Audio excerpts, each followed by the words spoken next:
Good morning. Thank you so much for being here this morning. We're talking about factories that think. I'm Jamie Heller. I'm the editor-in-chief of Business Insider. I am here with a terrific panel. Roland Busch, President and Chief Executive Officer of Siemens, Germany. Levent Cakiroglu, Chief Executive Officer of Koch Holdings. Koch Holdings. Koch Holdings, okay, from Turkey. We've got Mihir Shukla, Chief Executive Officer, Chairman and Co-founder of Automation Anywhere. And Peggy Johnson, Chief Executive Officer of Agility Robotics. So thank you all for being here, and thanks the audience for being here. Roland, I want to start with you.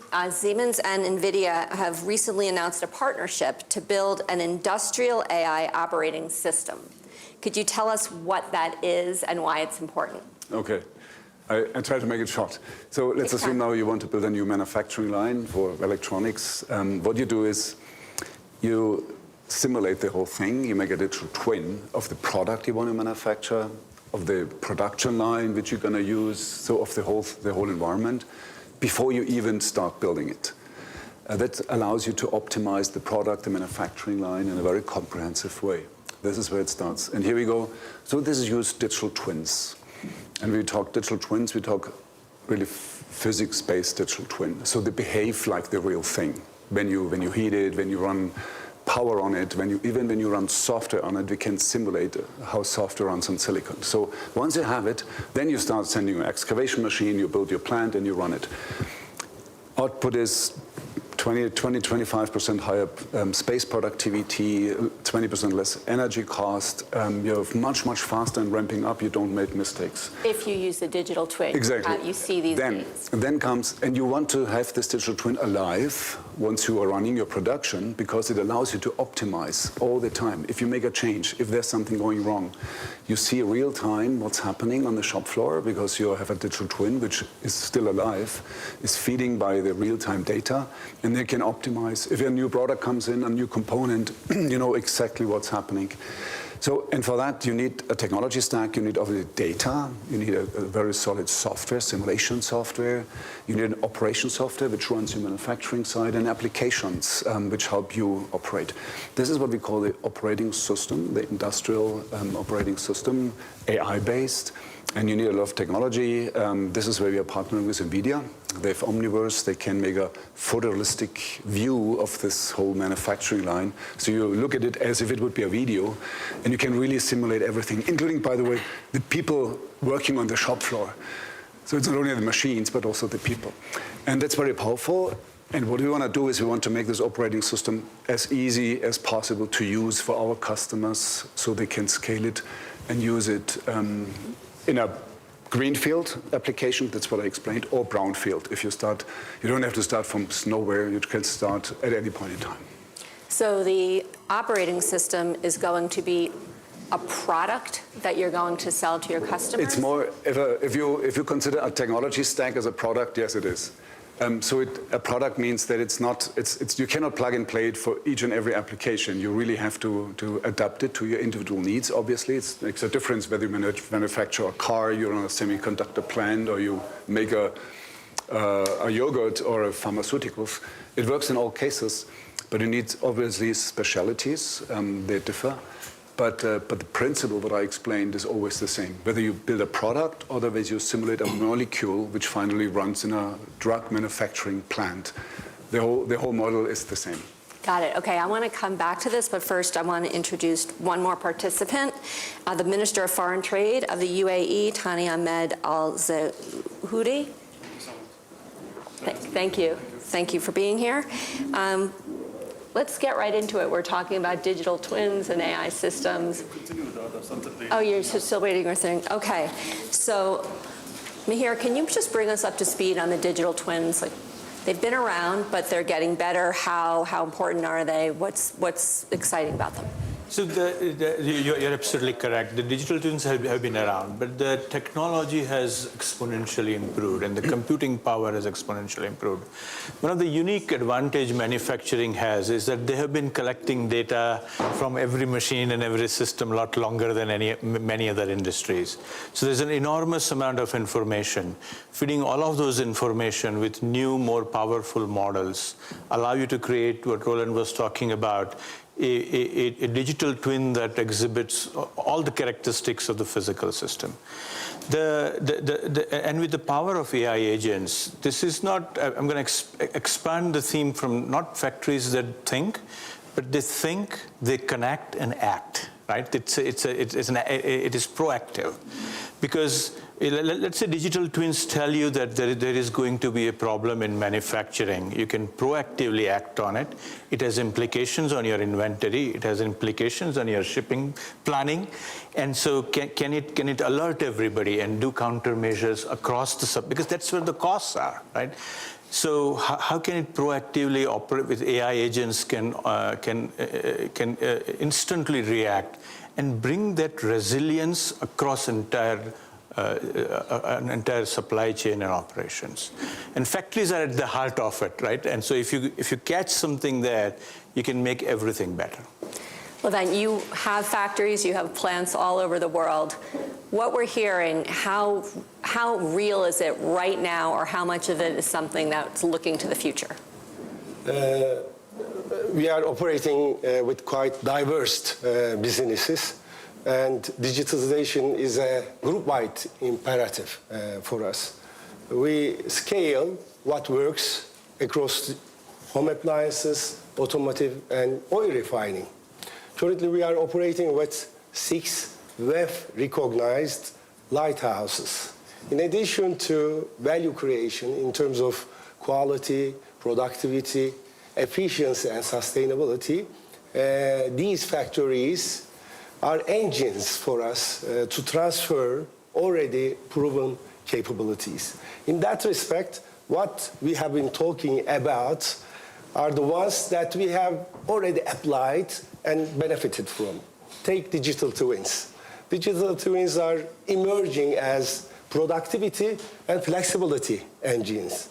In the world that we are operating, we have to be operating in real, live data and decision tools. In that respect, in manufacturing, digital twin technology enables us to increase productivity and flexibility. At our car manufacturing plant, the productivity increased by 70%, and overall equipment efficiency increased by 13%. In oil refining, by using digital twins and integrating yield, energy, and blending decisions together, we have been able to increase the capacity utilization. In supply chain and supply chain management, combining planning and financial decisions, we have been able to increase the forecasting accuracy up to 95%. Oh. So it is real, it is working. It's happening now. It's happening now. Are you ready to go? Minister, how impactful is this for global markets and global trade? Is it still just a regional phenomenon, or what are you seeing? First of all, the digitalizations and the digital twinning, as we've been saying, is coming along. And it's coming not only in factories, but it comes on all value chain of the productions lines, from the extractions to the manufacturing, to the logistics, to the distributions, including the customs clearances, etc. We at the UAE, we have a very interesting experience because we've been historically investing heavily on logistics and our global network. We're connected to 250 ports around the world, and we're continuing growing this network because it's critical. Now, what we did back home in logistics, we start transforming all of our operations in the customs and ports to be digital. The clearances for the majority of the consignments happens before they arrive. The payments or the deposits, returns, it's an immediate action. They don't need to wait for days. The clearances used to take a few days. Now it's just a matter of few minutes and they're done, etc. After the sophistication that we have done internally, now we're taking this experience globally, and wherever we manage, we do that. And we associate most of the industrial zones close to the ports where we manage, because that is going to make things much faster and movements of the commodities that we produce there. Now, what we have done in the factories or the manufacturers sector in the country, 8 years ago, we start having a dedicated technology aspects within the Ministry of Manufacturing. And we were sending a message that technology has to take over the huge manpower, non-skilled labors that we're bringing from abroad, and just to make sure that we reduce. It's not anymore about the wages, it's about digitalization, it's about improving the efficiency of how we're running the operation. How we have done it, it's transformative. We're applying it, we're deploying technology, and we're moving forward. Some of the examples in oil and gas. Oil and gas, for sure, you produce something which is far away, kilometer at least below the ground. So the simulation assisted us in improving the efficiency of the productions, producing the right wells, and controlling the pressure of the wells. Now, moving forward, we're applying the AI. The AI tells us where to produce, etc. We don't need anymore the simulation engineers to tell us where. The AI is giving us, and we have already built that sophisticated system. Now we went even to the operation. We start applying the technology, the robotics, and the sites where we used to have a shutdown for 3 to 6 months. Now, by robotics, we're just applying it while doing the operation. He's doing the robot is doing the surveillances, give us the situation, and apply it without having the shutdown that used to take months. Now it's just a matter of a couple of days and the operation is back. Moving forward as well to some of the heavy industry, aluminium, for example, we start applying the AI in smelting refineries, and that is improving the efficiency, the production, etc. So for sure, the twin and digitalizations have a huge impact. It's just a matter of the will that you want to do it, and you have to do it because it is coming, and with the challenges and geoeconomics that's facing the world, without digitalization, we'll not be able to reduce the consequences of those measures. Okay, so you need the will, and now, Peggy, I want to get you in here because you have a humanoid robot named Digit. Yes. And robotics has been around a long time. It's just starting to make some major breakthroughs, but it's hard, right? I mean, it sounds really good, but can you talk about some of the challenges of doing this safely? And Sure. So humanoid robots are highly complex. They're a little bit like EV vehicles.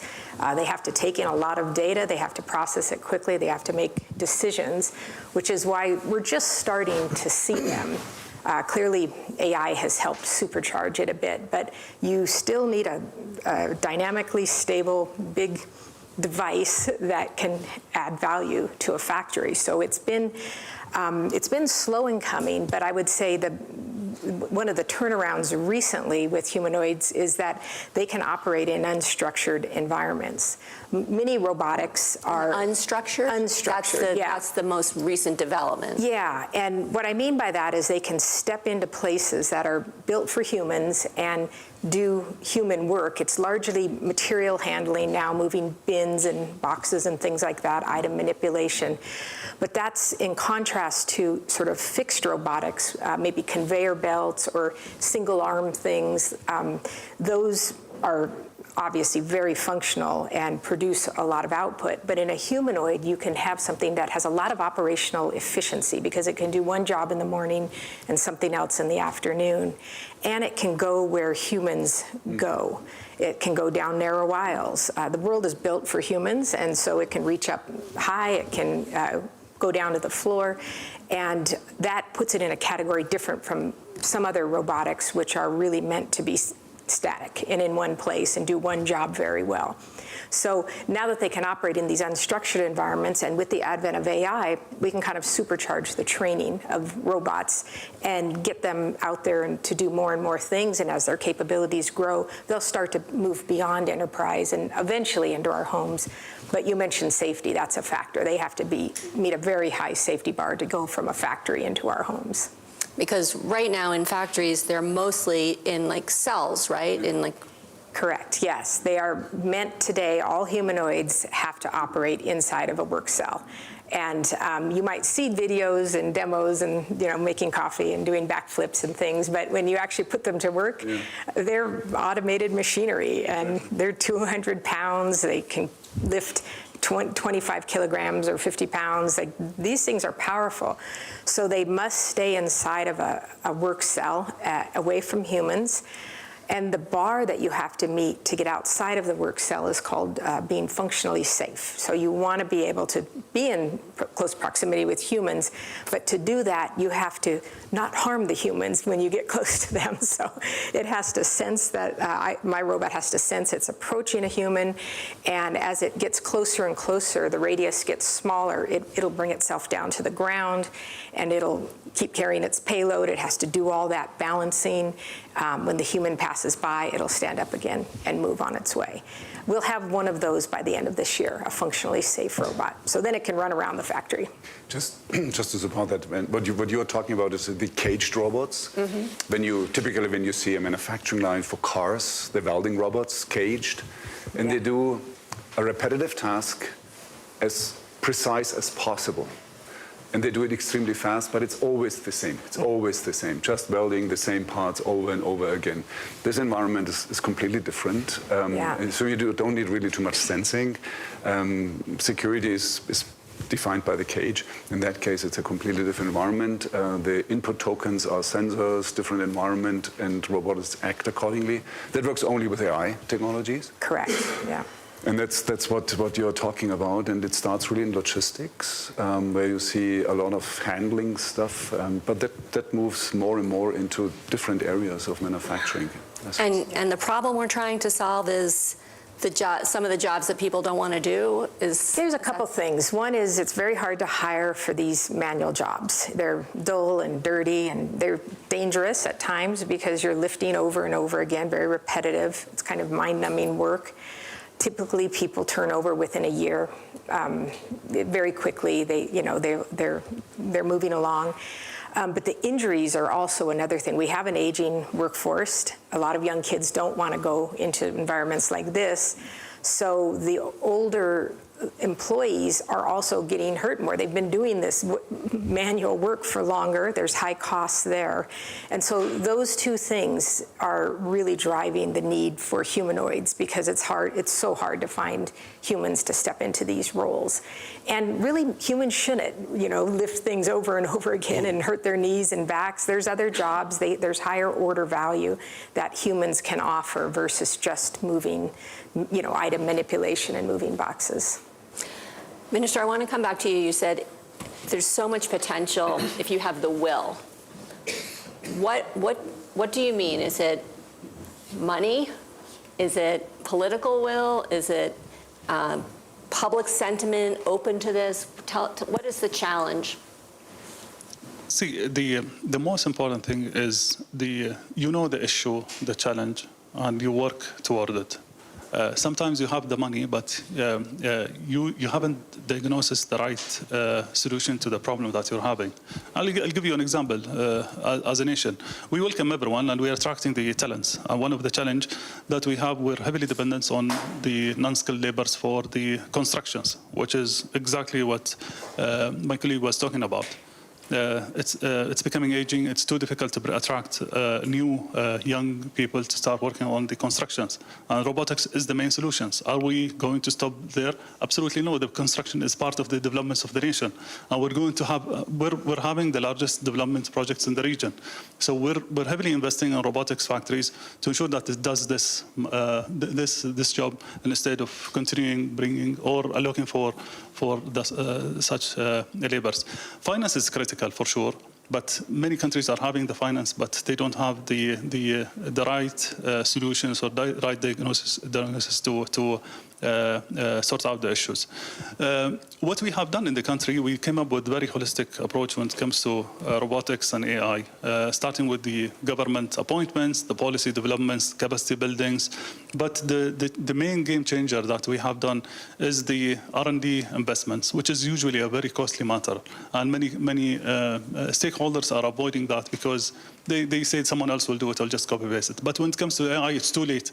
And digitalization, technology, it's too late to wait someone else to do it because you're going to be out of the game. Okay, you just hire Siemens? We're working with them.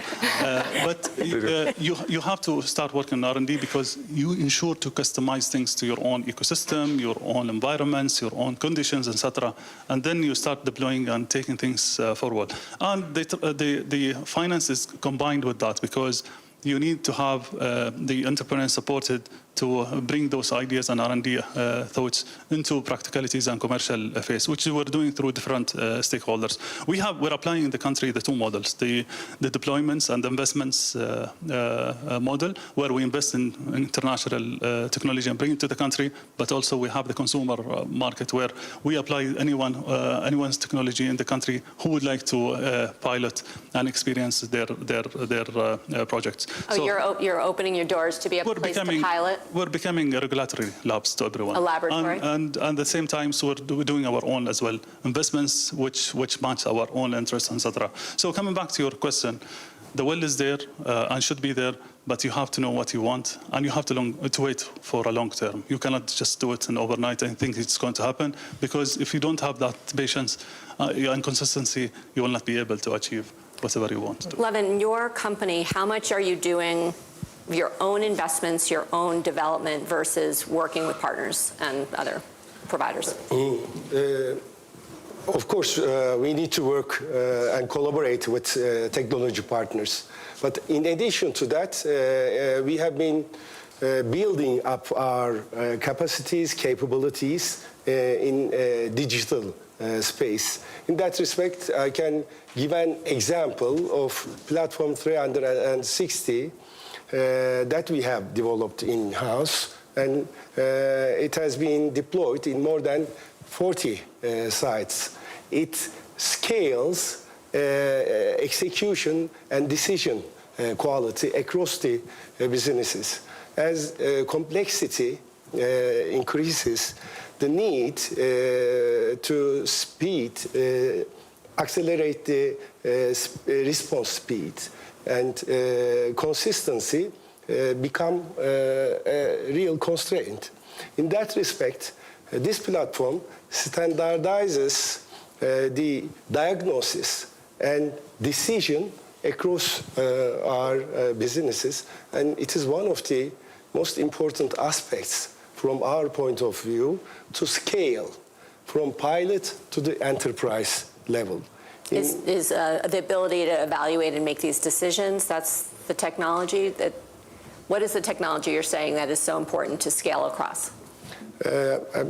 We have been deploying artificial intelligence, machine learning, IoT, all the digital twins technologies that we have talked about. But it's important to have a single architecture to utilize what we have as a digital capacity across the businesses.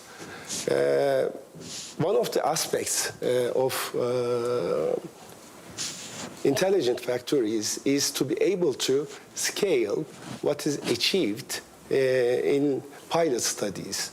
And it is not about deploying more technologies. It is more about strengthening the governance, operating systems, talent aspect, and the culture and leadership within the organization to make sure that we benefit from our capabilities across the board. I want to go to the audience for questions, but first, Mihir, I just want to come to you, which is, we're talking about R&D and the importance and trying new things, and yet companies have a business to run, they have numbers to make, and how do they, what are you hearing from your clients? Like they probably feel a lot of pressure to get with the program and get going, but they also have their daily obligations, and also, is it better to be starting anew with fresh technology or just trying to like AIify what you already have? So I think we have maybe thousands of customers in manufacturing vertical alone running AI agents in millions. The possibilities and the benefits are enormous, and some of them are within 3 months. So you can unlock a vast amount of capital. Let me give some examples. Take an example of Sumitomo Rubbers. They started using this in the planning and then in inventory management. And eventually, as they started connecting AI agents, one of their biggest benefit came in container planning and shipping. Because if you optimize that effectively, there was a huge dollar amount. Take another customer, Cargill, just in order management and order to cash processes. You can unlock, let's say if you do a straight through order processing, increase that percentage by 20 or 30% more, you can unlock a vast amount of revenue stream. So by targeting these specific areas, I'll pick one more on inventory management. We have a European customer, and we were trying to see how to create an autonomous inventory management. And initially we were trying to mimic what human beings were doing. And then it occurred to us, why are we doing it? This is a lot more powerful. So we created AI agents that dynamically manage inventory in 32 warehouses and 685,000 items, 4 times a day. There is no amount of human workforce that could do that. So, and it saved them $200 million in inventory costs. So each of these things could unlock a vast amount of capital that is being vested in this current system. You take all of that, you take the will, you take the multi-year planning, and reinvest it into a sustained competitive advantage. This is a phenomenal time to be doing this. So it's really not optional, and just like you could just keep like getting just better margins, just simple stuff. Do we have any questions in the room here? Over here, please just let us know if you don't mind standing up, your name, where you're from, and your question. Thank you. Hello, everyone. My name is Enitan Tejosho. I'm a global shaper from Nigeria, and I work for Nigeria's presidential initiative for unlocking the healthcare value chain. So that's trying to boost local healthcare manufacturing. And one of the ways that we do that is through technology transfer. And so my question is, one, I want to learn more about the work you all are doing in Africa, not just as a market to sell to, but as a partner to build industry, and also to know what defines a great partner when it comes to technology transfer? What are you looking for when you want to look towards sustainable growth of industry in Africa specifically? Do you want to take that, or? I can give it a try. Maybe I give one example, and what we are doing in Africa, big time is. And it starts in Northern Africa, in Egypt. Here we have the largest project actually Siemens ever did in the history, which is about 2,000 kilometers of railway lines, from the rail to the signaling system, electrification, and the trains, the rolling stock, the stations, connecting Red Sea and Mediterranean Sea, connecting the north and the south down to Sudan. So, and this changes the whole economy of this system, because we're connecting 90 million people. And that's a lot of technology which is going in. This includes, of course, by nature technology transfer, because finally you operate the system on the ground. You have people how to make a kind of overhaul of your trains, run signaling systems. Actually, it's European ETCS technology which comes to the country. So there's, along with that project, it's not only boosting the economy because it obviously changes the logistics systems completely. The way how you connect people, including obviously call it tourist line, which is connecting Hurghada and Luxor, but it really brings technology to the people. We do that, by the way, in training people. Siemens invests 430 million just training our own people on new technology, AI technology. We do that every year. But we are opening this platform also to our customers and our partners to take advantage of the technology which we have, because it requires a lot of knowledge. Maybe one word on Africa. This is not about AI technology. This is a general one.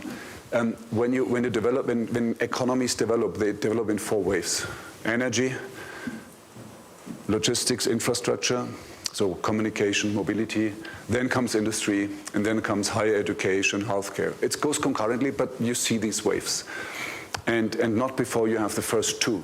You really are able to build up substantial industrial technology. And that's maybe one of the biggest problems of many countries in Africa, that they are in the wave 1 and 2. Egypt is moving straight forward to obviously the next one.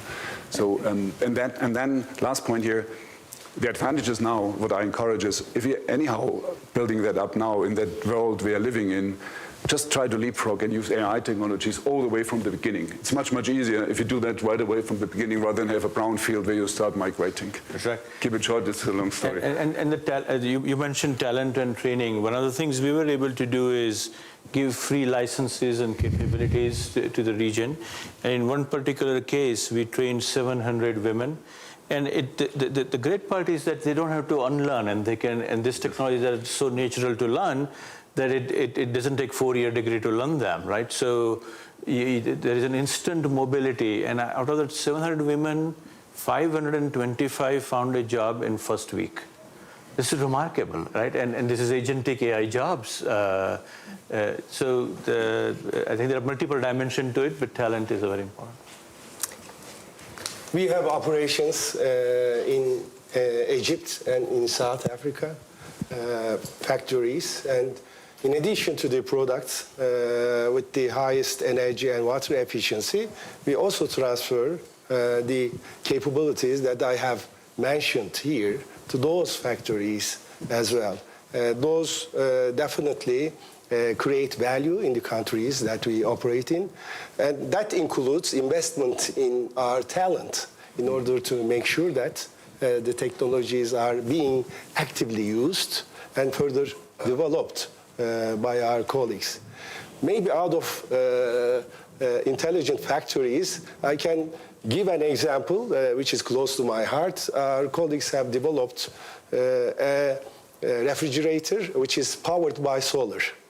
It is quite vital in rural areas where the access to electricity is very limited. And a refrigerator powered by solar. Great. You better have an open roof.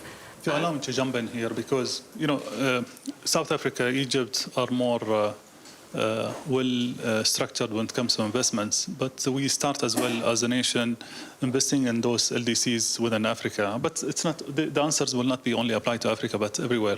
There are a few things which any partnerships has to take in consideration. The long term, there's no disturbance on these investments. That's a critical matter. Second one is energy, which you mentioned. You have to ensure that there is enough supply of energy to power those manufacturers, technology supply areas, etc. Third one, availability of land. Sometimes lands are not owned by governments, owned by people. So it's going to be very challenging to have access to the land to do those factories. Sorry, access land accessibility. Mm-hmm. And the fourth one, logistics, which is even if you do the investments, you have to ensure that there is connectivity between wherever you are to the ports or to the closest area. Third one, which is as well, I see it as an important one, and to guarantee at least the movements of the project is the off-taker. Is it going to be the government guaranteeing that or the private sector? And the last one is the availability of talent, which is an issue nowadays because everyone is trying to pull the talents when it comes to technology to their part. So it's an ecosystem. You cannot just take one part of it and keep the others. If you don't have all of them, you don't move on. And some of the countries outside Africa as well, they have the lands and they give us the accessibility to power, but the logistics is nightmare. So you cannot move on that. So even if you have the main ones, you have to look at the whole thing because otherwise the visibility of the projects will not be there. Yeah. It's a lot of challenges. Great question. Thank you so much. Do we have another question in the room? And behind you as well. Thank you so much. Please stand up. Yeah, say your name. Hi, I'm Dipali Goenka from India, and I lead a home textile manufacturing company, which is one of the largest in the world. And I manufacture for 60 countries across the world. My supply chain is very complex. It starts from the farmer to spinning to weaving to processing to cut and sew. My question to the panel here is, when do you start looking at digital twin, and do you look at it in a holistic perspective? Because I deploy 20,000 people. I've actually put in, data, where machines can speak to one another. How do you use it, and how do you look at using digital twin? And when you talk about, business, you're talking about return on capital employed as well. How do you look at it? So I think for me, the question is, when do you start deploying digital twin in a complex supply chain where your customers are sitting in United States of America, UK, Europe, Japan, or Australia, and you are looking at end-to-end? I'll start. I run a technology company, and I would tell you I wouldn't start with technology at all. Is digital twin the right answers? Maybe not. I would look at, there are only three outcomes you can have. You can either increase revenue, reduce managed cost, or reduce risk, right? And so in your business, where is the biggest benefit? Maybe part of running a resilient supply chain, you can reduce cost effectively and generate $50 million of benefit. I would do that first and use that money to fund everything else, create more oxygen for the... So I would prioritize based on business outcome. We often tell customers that chase purpose, not promises of technology, and I run a technology company. But that's that otherwise you will always have a gap between AI's promise and impact of AI and the diffusion of AI. Technology is a means to an end. Amazing technology, by the way, but means to an end. Thank you. Do you have Let me add.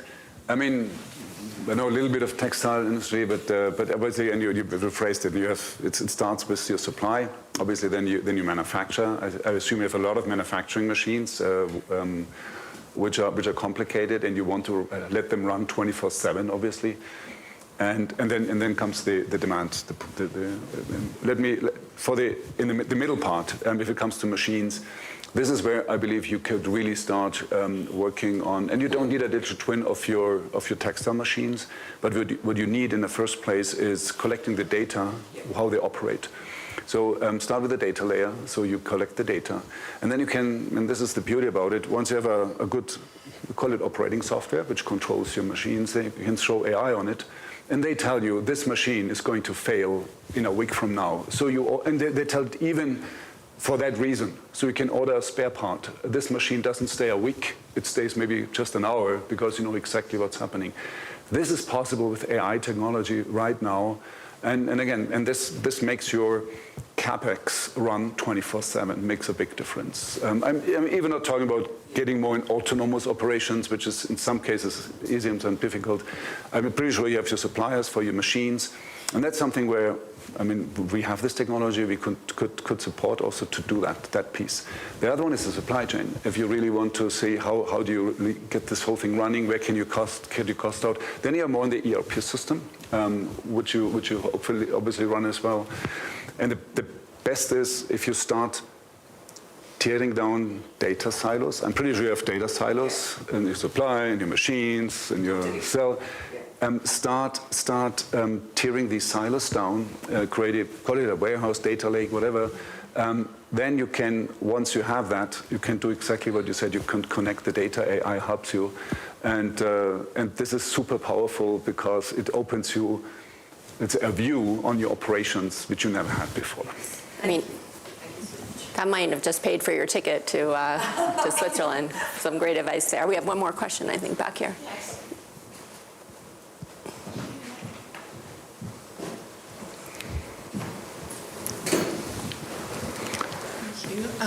My name is Giulia. I'm also a global shaper from Italy this time. Good. I work in human-robot collaboration at the Italian Institute of Technology. My question is technologies are fundamental, bringing them to the factories, but I think that increases their exposition to cybersecurity risks. So just imagine if malware stops production. That's a great damage, right? So I was wondering, how are you addressing this problem, if you are? Thank you. You want to get in here, Peggy, because these robots are pretty risky. They are. I mean, when you think about what your mobile phone can do with the sensors on that, this is a different level because of the sensors that are on robots. Obviously, they have LiDAR, they have cameras, they have hearing devices. They are machines inputting data. It's a lot of data that's very, very sensitive. So from the very beginning of our development of the robots, we knew that that was going to be an issue for any customer. So we keep as much data on board the customer or offload it locally to the customer's sites inside their factory.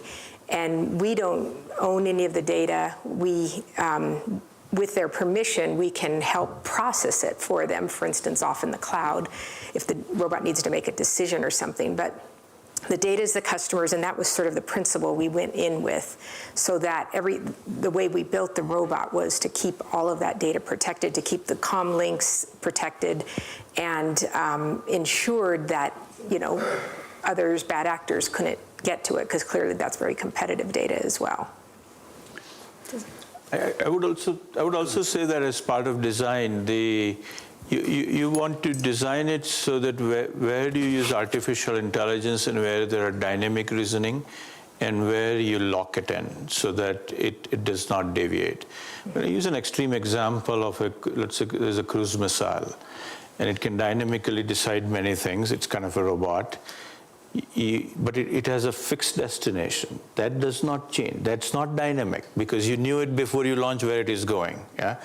There are some things you do not want it to be dynamic. And in this exuberance of AI, sometimes we replace natural intelligence with artificial stupidity, and that's wrong. It's a wrong answer. Right? Did you want to pop in here? Because So hard to beat that. I mean, before digital technologies, robots, and whatever came in, very often you see our customers running a manufacturing site disconnected from the rest of the world, except one router, which will throw every cybersecurity on it, what you have. So it's an island. That doesn't work anymore. I mean, it goes end to end. You start somewhere in a sensor, a thermostat, which you can hack eventually all the way to the cloud. So the attack angles are now 360 degree, much more than before. So you have to start from the beginning, how you design your cybersecurity landscape. And I mean, what we do is we deploy technology which is snorkeling on each of the bus systems which we run in a manufacturing site, looking for patterns which are unusual. This goes all the way to the cloud with all the cloud services which you get from your hyperscalers, from your suppliers. So it has to be an end-to-end kind of solution, and each bits and piece has to come together. Most importantly is, you cannot avoid somebody attacking you, right? Cannot even avoid somebody going behind your firewalls. But what you can avoid is, once they are behind, that you stop this thing because you detect something. And it takes normally, minutes or maybe half an hour, hours before really damage can happen, and you stop it before that. So There's much more to talk about it, but it's a super complex and we have a huge ecosystem of partners, new technology startups. They come up with crazy ideas and huge technologies. We are very much tuned to do that and use it as much as we can. I think you almost have to design security first. Exactly. Right? Yeah, it can be afterthought. It cannot be afterthought. This is the question is so important.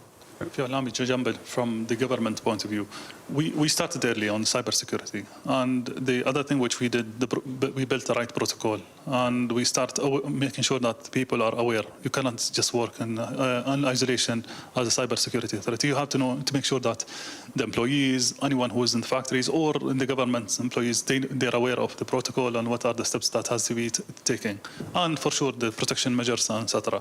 But the most important thing is to start from the beginning. Cybersecurity has to start hand in hand with the whole developments. Otherwise, it's going to be too late. And ensure that the awareness is going and the developments is continuing. It does not stop somewhere. And the most important reason for an attack and a successful one is the human.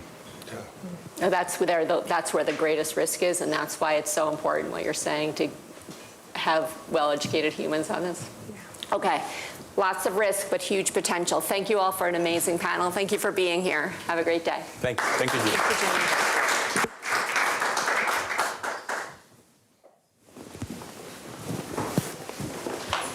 That was great. Thank you all so much.